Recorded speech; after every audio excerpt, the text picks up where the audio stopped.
Linda Qur'an na amelinda iko vile vile. Watu wapeni ushahidi. Qur'an yasema nini kuhusiana na utume baada ya Muhammad sallallahu alaihi wasallam? Kama kweli khatam ni mwisho, hebu wapeni ushahidi.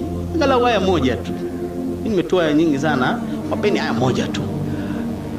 Wakaitafakiri ili waweze kujua kweli baada ya Muhammad kweli khataman nabiin maraki ni mwisho, hakuna mtume atakayekuja baada ya Muhammad sallallahu alaihi wasallam. Sasa hawa watu hebu wazamieni kwenye Qur'an, warejesheni kwanza kwenye Qur'an.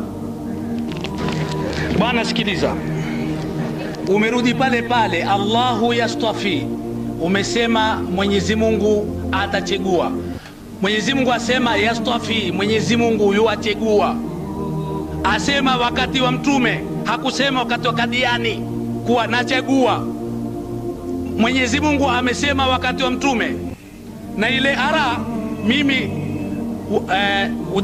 ushahidi wangu hauko kwenye ara yatasallaku, lakini nakurudia tena, ara namuona rajulan, mtu yatasallaku aljidar, yuwa ruka ukuta.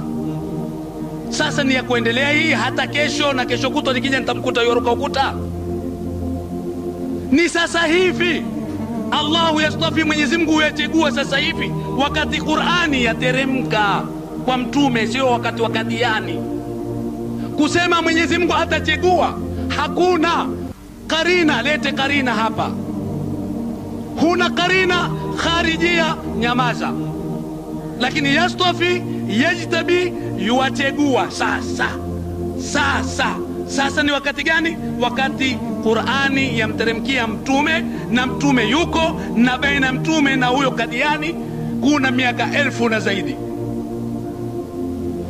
Wakati aya hii kimteremkia mtume, nategua baina yake na huyo Kadiani kuna zaidi ya miaka 1001, na nimemtia kwenye fani hai.